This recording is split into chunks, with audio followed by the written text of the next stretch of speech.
opening of the program. The assortment of students. Career counseling program, and I am proud to announce.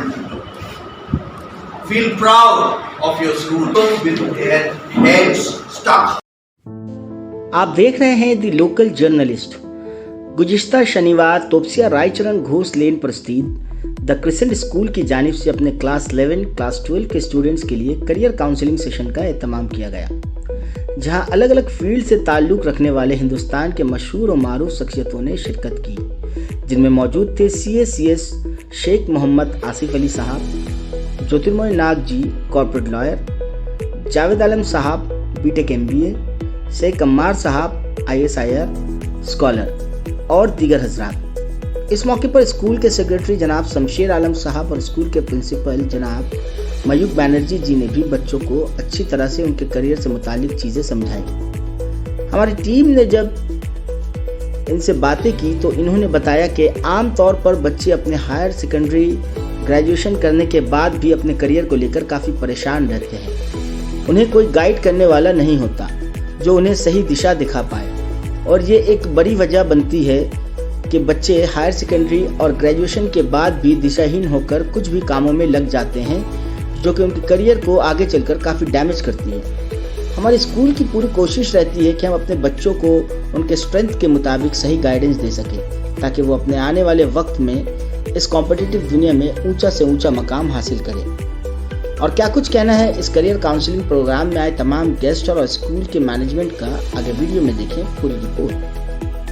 बहुत अच्छी counselling आप लोगों ने आज किया है, क्या बोलना चाहेंगे? देखिए, ये क्लास 12 के बाद ऐसा होता है कि बच्चों को समझ में नहीं आता कि क्या करें, और वो 12 पास करने के बाद में ये डिसीज़न ले कि क्या करना है, किस करियर को मुझे चुनना है और वो कैसे कर पाएंगे। हम लोग ने ये बेहतर समझा कि 12 पास करने से पहले 11-12 के दौरान ही इन लोगों को सही ऑप्शंस क्या है इनके लिए, सारे ऑप्शंस इनके सामने रख दिए। वहाँ पर कैसे दाखला हो सकता है, ये करियर का प्रोस्पेक्ट क्या है, इस करियर का एडवांसमेंट 10 साल में 20 साल में क्या हो सकता है, इसका रेम्यूनरेशन कहाँ तक आ सकता है, ये सारे चीज़ उनके पास ये परोस करके दिए हम लोग। अब वो लोग ये फैसला करेंगे, आज नहीं 6 महीना 1 साल लगे, 12 क्लास पास करने से पहले वो इक्विप्ड हो जाएंगे पूरी तरह से कि मुझे कौन सा करियर परसू करना है। उनके दिमाग में इस तरह का कोई ये नहीं रहेगा, कंफ्यूजन नहीं रहेगा कि अब मुझे क्या करना है। ये पहले से ही तैयार रहेंगे, पहले से ही प्रिपेयर्ड रहेंगे कि मुझे ये करियर को लेकर के आगे बढ़ना है। यही मकसद था आज के ये करियर काउंसलिंग प्रोग्राम ऑर्गेनाइज करने का, और 11-12 के सारे बच्चों को लेकर के हम लोगों ने ये ऑर्गेनाइज किया। देखा जाता है बहुत सारे स्कूल्स इस तरह के काम नहीं करता, पर आपका कुछ ना कुछ एक्टिविटी आपका स्कूल करता है, इस पर क्या कहेंगे? ऐसा है कि जब हम लोगों ने पहली बार ये स्कूल की स्थापना की थी 2002 में, तो तब तो स्कूल इस्टेब्लिश करने में सारा वक्त गया। मैंने स्कूल इस्टेब्लिश किया, अपनी बिल्डिंग हो गई और रिकॉग्निशन मिल गई, अफिलिएशन 10 क्लास के हो गए, अफिलिएशन 12 क्लास के हो गए। फर्स्ट फेज़ ऑफ वर्किंग जो था हम लोगों का वो लगभग मुकम्मल हो चुका। अब हम चाहते हैं कि इसके बाद 12 के बाद एजुकेशन में क्या किया जा सकता है, बच्चे कैसे आगे बढ़े। हमारा मकसद सिर्फ ये नहीं था कि 12 तक पहुंचा करके इनको किसी तरह से एक स्कूल लिविंग सर्टिफिकेट 11 का हो, 10 का हो या 12 का हो करके छोड़ दें, लेकिन हम चाहते हैं कि ये बच्चे इन्वॉल्व रहे, ये अपने कैरियर प्रोस्पेक्ट के बारे में ज़्यादा से ज़्यादा कॉन्साइस रहें। और ये सारे चीज़ करने के लिए हम लोग जो है हमेशा कुछ ना कुछ बच्चों को लेकर के ये प्रोग्राम करते रहते हैं। ये कमर्शियली या जस्ट फॉर द नेम से कि चलाना इंस्टीट्यूशन एक प्लेटफॉर्म बनाने के लिए ऐसा नहीं चलाते हम लोग।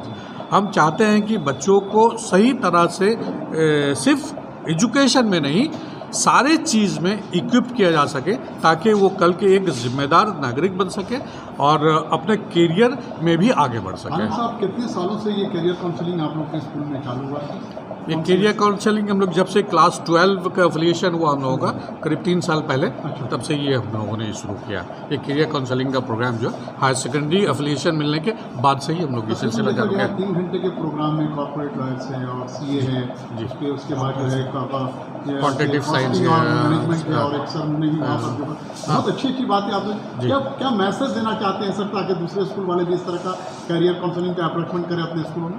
नहीं, हम ये कहना चाहेंगे, देखिए ये हमारे यहाँ या सिर्फ इस स्कूल में करने से इसका मकसद हल नहीं होता है। हम चाहते हैं कि ये चीज़ जो है बच्चों में स्कूल लेवल में ही सारे स्कूल देने की कोशिश करें कि स्कूल के बाद वो क्या करेंगे। मेरी जिम्मेदारी सिर्फ स्कूल के अंदर तक नहीं है, स्कूल के पढ़ाई तक नहीं है। ये सारे स्कूल को ये चीज़ सोच लेना चाहिए कि मैं बच्चों को जहाँ छोड़ रहा हूँ उसको ये तालीम मुकम्मल तौर से दें कि भाई इसके बाद तुम्हें क्या करना है। कि मैं कुछ करके उनको सिर्फ छोड़ दिए, उसके बाद वो डिसीज़न लेंगे कि क्या करना है। तो हमारे यहाँ ज़्यादातर जिस बैकग्राउंड से आते हैं, सोशल और एजुकेशनल अवेयरनेस उतना ज़्यादा नहीं होता है। तो इन लोगों के लिए ये सारे चीज़ बहुत ज़रूरी है और ये सारे स्कूल को इस पर कदम उठानी चाहिए। और कैरियर काउंसलिंग अपने लेवल में जितना भी हो सके, हमने ज़्यादा से ज़्यादा वो रेयर ऑप्शंस को यहाँ पर डिस्कस किए हैं। मेडिकल और इंजीनियरिंग तो थोड़ा सा टच किए थे हम लोग, इसलिए ये सारे लोग जानते हैं। लेकिन इसके अलावा कितने सारे कैरियर प्रोस्पेक्ट्स हैं और वो कैरियर प्रोस्पेक्ट्स को परस्यू करने के लिए कौन सा एजुकेशन की ज़रूरत है और वहाँ कैसे दाखला मिल सकता है, ये सारे चीज़ हम लोगों ने स्पोर्ट्स साइंस को डिस्कस किए। स्पोर्ट्स साइंस के जो इतने वास्ट अपॉर्चुनिटीज़ हैं, शायद ही कहीं पढ़ाई होती है इसके बारे में बताई जाती है। हमने पूरे डिटेल्स में स्पोर्ट्स साइंस के बारे में डिस्कस किए। लॉयर के मतलब हम लोग जैसे समझते थे कि कोर्ट में जाना है, हमारे यहाँ कॉर्पोरेट लॉयर आए, वो लॉयर्स के एक अलग एंगल हो सकता है, इतना रिम्यूनरेटिव हो सकता है कॉर्पोरेट लॉज का, वो सारा चीज़ डिस्कस किए। हम लोगों ने आईएसआई के बारे में डिस्कस किए। आईएसआई जो हाईली पेड नौकरी मिलती है जहाँ, और जहाँ रिसर्च के भी बहुत सारा स्कोप है, तो वो सारे चीज़ को डिस्कस किए।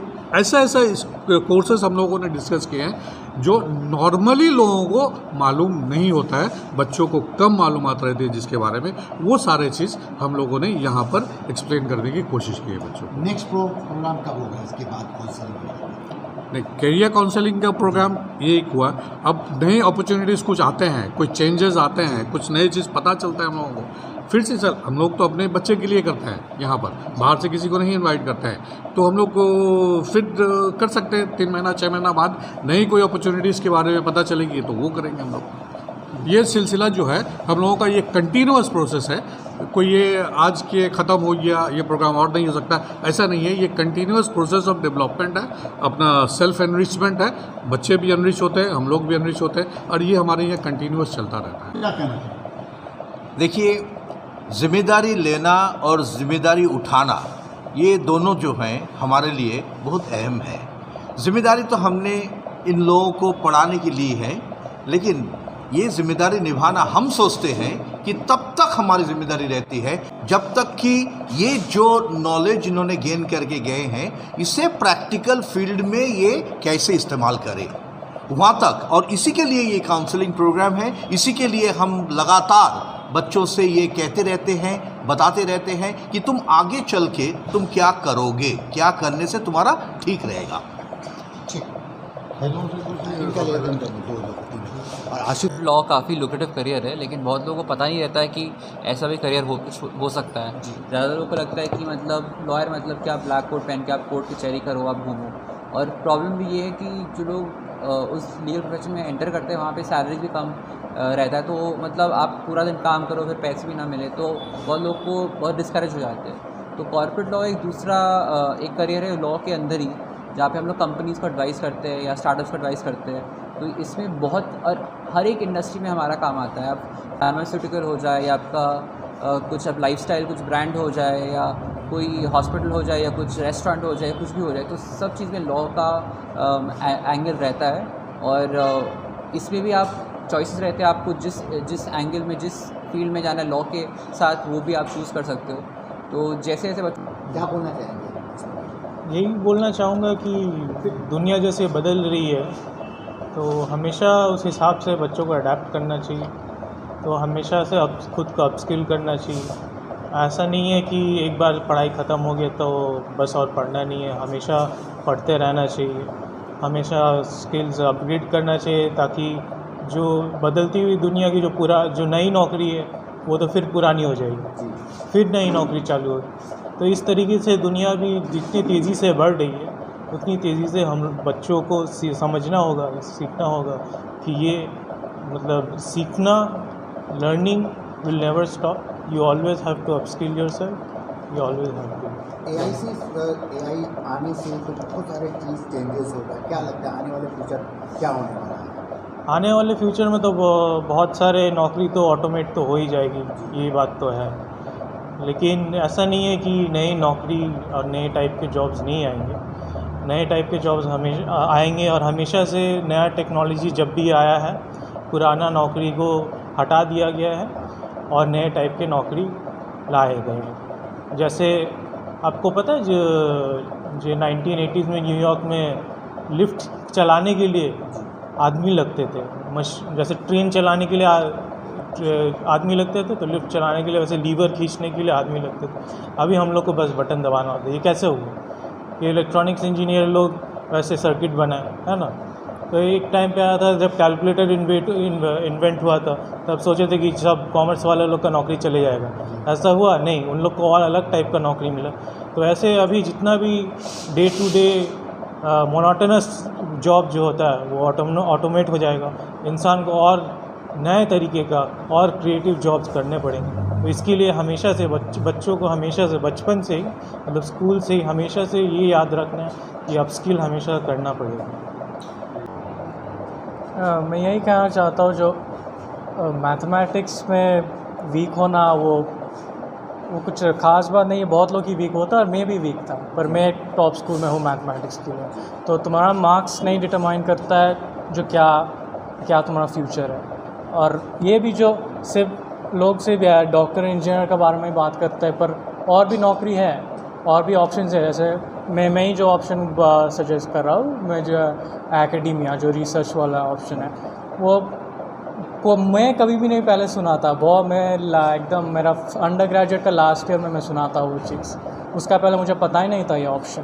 और ये मेरा ऑनेस्टली ये मेरा लाइफ में ये बहुत बड़ा अफसोस है जो ये मुझे पहले नहीं पता चला, इतना लेट में पता चला। ट्यूशन स्कूल में जो बच्चे बहुत अच्छा फील हुआ और बहुत ज़्यादा मोटिवेशन मिला है। जो भी आज सर्स वगैरह बोले हैं तो मोटिवेशन मिला बहुत ज़्यादा। काफ़ी अच्छा लगा। जी सर। नॉलेज जी सर नॉलेज आया बहुत ज़्यादा। क्या बनना चाहेंगे आज के स्पीच में? सर मेरा तो गोल है लॉ करने का, LLB, तो इस बारे में भी बहुत सारा मोटिवेशन मिला है मुझे। कॉर्पोरेट लॉ के बारे में बताया गया। हाँ जी सर अच्छा लगा, बहुत अच्छा लगा। क्या बनना चाहेंगे आप? मुझे या पैरामेडिकल करना है या लॉ में जाना है। एक्चुअली मेरी मम्मी भी एक लॉयर है, so I want to become a lawyer in my profession, in my future profession. और मुझे आज का ये परफॉर्मेंस बहुत अच्छा लगा। टीचर्स ने काफ़ी अच्छे से हम लोग को समझाया, काफ़ी अच्छे से हम लोग के अपने फील्ड के बारे में हम लोग को नॉलेज दिया, जो कि बहुत कोई को नहीं पता था, और हम लोग बहुत ऑब्सेस्ड हुए इस चीज़ से। Thank you. परफेक्ट। बड़े बड़े लोग थे वो अच्छा मतलब हम लोग को एडवाइस दिए, वही सब। फ्यूचर में क्या बनना चाहोगे आप? फ्यूचर में सर CA। हाँ आसिफ अली आए थे जो जी CA थे, उन्होंने काफ़ी स्पीच दिया है। जी कुछ समझ में आया? हाँ बहुत सारे में मतलब वो एक मतलब CA कैसे बनना उसका एक रोड मैप बताया हम लोग को, वही सुने तो अच्छा कुछ उससे इन्फॉर्म मिला हम लोग को। এবছরও আমরা ক্যারিয়ার কাউন্সিলের প্রোগ্রাম করতে পেরেছি, আমাদের স্কুলে ব্যবস্থা করতে পেরেছি, তার জন্য আমরা খুব খুশি। তা এবছরে আমরা যারা টেকনিক্যাল ফিল্ডে আছে সেই যারা স্পেশাল টেকনিক্যাল ফিল্ডে আছে তাদের আমরা নিয়ে এসেছি। যেমন লয়ার একজন এসছে, চার্টার্ড অ্যাকাউন্ট্যান্ট এসছে, ইঞ্জিনিয়ার এসছে, আর একজন ISI পড়ে তারা এসে তাদের কথা রেখেছে। আশা করছি বাচ্চারা অনেক উপকার পেয়েছে, তারা তাদের কনসেপ্ট ক্লিয়ার করতে পেরেছে। सर वो तो हम लोगों का फ़र्ज़ है, बच्चों को सिर्फ पढ़ाने से ही नहीं होगा, फिर उन लोगों को जानना पड़ेगा कि उनका गोल क्या है, डेस्टिनेशन क्या है, मतलब कौन से दिशा में वो लोग एक्चुअली जा रहे हैं। तो वो उसके पास अगर वो लिस्ट रहेंगे, ऑप्शंस रहेंगे, तो उसको भी सिलेक्ट करने में काफ़ी आसानी होंगे। तो उसी लिए ये क्रिसेंट स्कूल ने ये इनिशिएटिव लिया है, लेते हैं, और हम मतलब चाहते हैं कि बच्चे भी इनसे काफ़ी हेल्पफुल महसूस करें। थैंक